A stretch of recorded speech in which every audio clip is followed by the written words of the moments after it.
the NBA's playoffs whittled down by a couple of teams last night, one in absolutely epic fashion, as the Denver Nuggets eliminate the Los Angeles Lakers in Game 5 of their Western Conference quarterfinal with a phenomenal performance from a number of different players, not the least of which was Jamal Murray, as he puts the candle on top, knocking down for the second time this series a jump shot over top of Anthony Davis's outstretched arms as the Denver Nuggets are moving on to the second round, continuing their defense of their NBA championship. And what an unbelievable showing from Jamal Murray, who there was a lot of talk going into that game that he was going to be scratched from this game because of the leg injury that he was dealing with.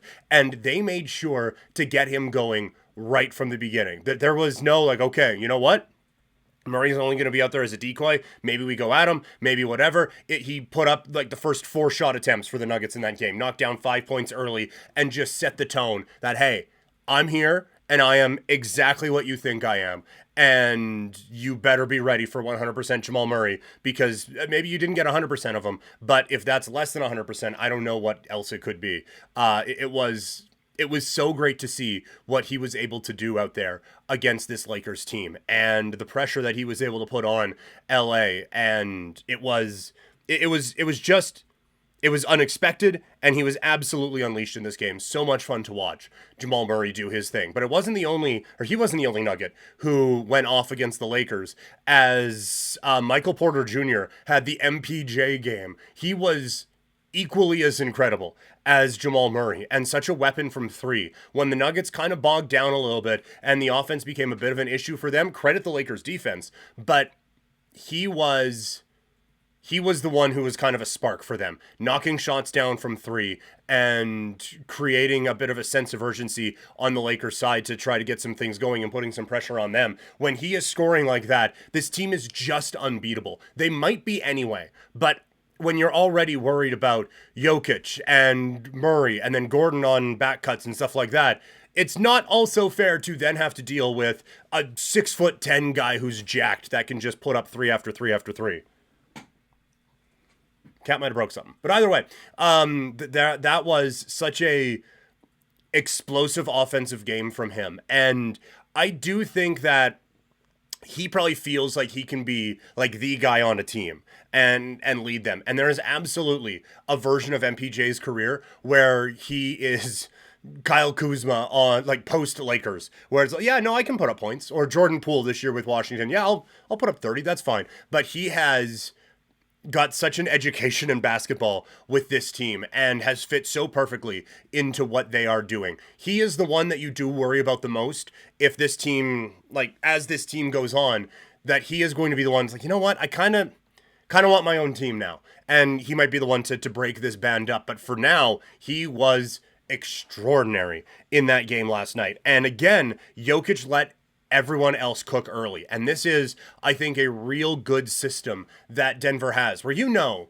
who the guy is on this team. It's Jokic. He's the best player in the NBA. That is abundantly clear right now. He is the straw that stirs the drink, all the different things you want to say, but he does such a great job of getting everyone else involved early. He doesn't need to get his shots early. He'll get them with 2 minutes left in the game to put you away if he has to. But he will distribute, get everyone else involved in the game, get everyone activated, and make everyone feel included, and then he can go out and do his thing. Like, okay, we're all good here. All right, I'm gonna go win now, if that's cool. And he, along with Murray and Porter, did that. But I thought it was really good by Denver to get everyone involved in the offense early on, to get everyone heated up and ready for what was a sprint to the finish. And it was a sprint because of how sloppy Denver played throughout this game. This was an uncharacteristic game for the Nuggets. Way too many turnovers early on that let the Lakers kind of pull ahead. And this was one of those games where you look at it at halftime,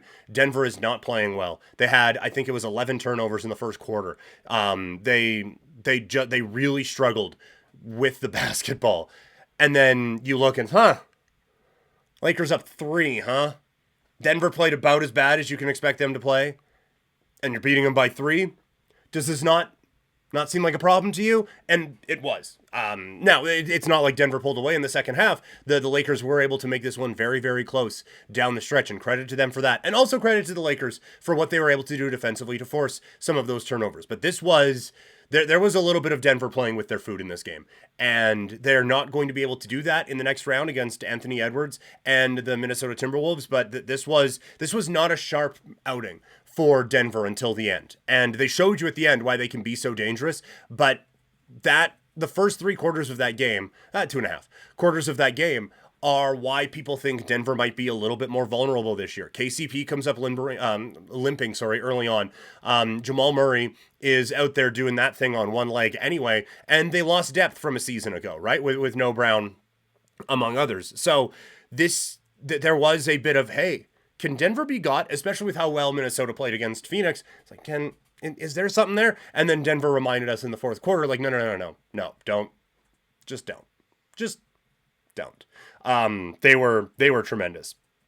On the Lakers side, it was a vintage LeBron performance. He was everything this team needed him to be in this game. When they needed him defensively, he would go over and make a big play. When they needed him offensively, he would bowl into 4 players and get to the rim. You obviously see some of the, I'm going to say, limitations. That's grading based on him. 99.9% of the world would be in that type of physical condition and say it's the best physical condition they've ever been in their life. But for LeBron, it is somewhat limited given what he was in his prime, where there was the one play, they're rushing up the floor, he goes charging in and goes to lay it in, and it comes up a little bit short. Denver pushes back the other way. They get a 3. It's a 5-point swing. And you start to feel like, I'm not saying it's over for LeBron or anything like that, but like 3 years ago, LeBron is throwing that one down with flourish, and that spot so you can start to see the deteriorating, even the slightest bit. But this was, other than that, this was a great LeBron game. No one else on the Lakers did have one of those types of games. AD played fine, but definitely got banged up there with the weird shoulder thing. Reeves had a pretty good game, but Russell, again, was kind of doo-doo. Hachimura was better than he was in game 4 or throughout this series, but that still doesn't mean he was good. So they didn't have enough around LeBron. And so that brings you now to the offseason questions. LeBron is technically a free agent and could go anywhere. My money is that he stays there, and my money is that the Lakers do draft Bronny and make that sort of a thing happen. But the rest of this roster needs an upgrade. That there is no question about it. And the problem is, as everyone knows, there aren't a whole lot of bullets in that chamber. They kind of used all of them in the disastrous Russell Westbrook trade that I think, while Russ has started to cook again with the Clippers, that trade has set the Lakers back post-championship run. And it is noteworthy, at least, that KCP is moving on after winning a championship last year, and he was one of the guys who was let go. And like, if they would have just kept that band together, I don't understand why they didn't, or at least make a greater effort to. Then we're talking about a different Lakers team over like post-pandemic. But they need to figure out how to get something else in there, because it just, offensively, this team, when it's just set at 5-on-5 in the half court, they're just not good enough. And that was on full display against the defending champions. A couple other notes from last night. The Boston Celtics are just simply too good for the Miami Heat. You have Porzingis go down with an injury early in the game. You have Tatum not really showing up at the peak of his powers in this one. A couple highlights here and there, but this was not a Tatum game by any stretch, and they still whoop that ass in this game. Brown was great. White was phenomenal. And Miami started to get a hint of a comeback in the second half, and then White throwdown dunk, White throwdown dunk, Brown throwdown dunk, and it's over.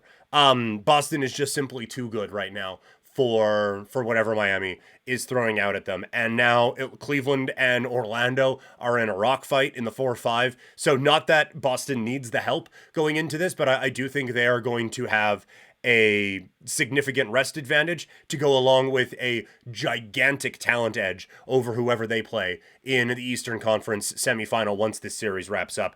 No KP would be interesting, though, because Porzingis really is kind of that final infinity stone for this offense that makes them darn right unguardable and causes matchup problems everywhere for anyone.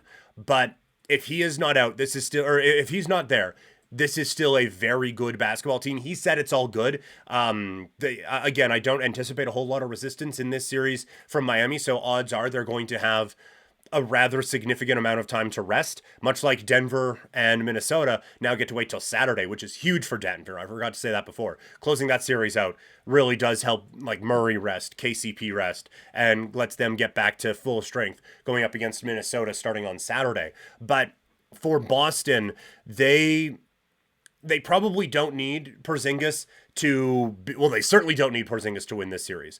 They probably honestly don't need him to win the next series. But the way Brunson is playing, they probably need him to beat the Knicks. So that gets a little bit dicey for this Boston team. And I think they need Porzingis 100% if they have a hope in hell of hanging with the Denver Nuggets in the NBA Finals, or whoever gets there beyond that. But that's a sneaky big injury for the Boston Celtics, so we'll see what happens out of that. And Oklahoma City just absolutely styled on the New Orleans Pelicans. There was a lot of, maybe this is like a 5, 6, 7 game series. Like, New Orleans is gritty. You know what it is? It's a bad matchup for OKC. The size. And look, I was saying it too. Like, New Orleans matches up really well with Oklahoma City. And then you watch it for a second. I was like, oh, nope. No, they don't. Oklahoma City is just too good. Shai Gilgeous-Alexander continues to take step after step. Chet Holmgren is exceptional. And the depth pieces around it are good.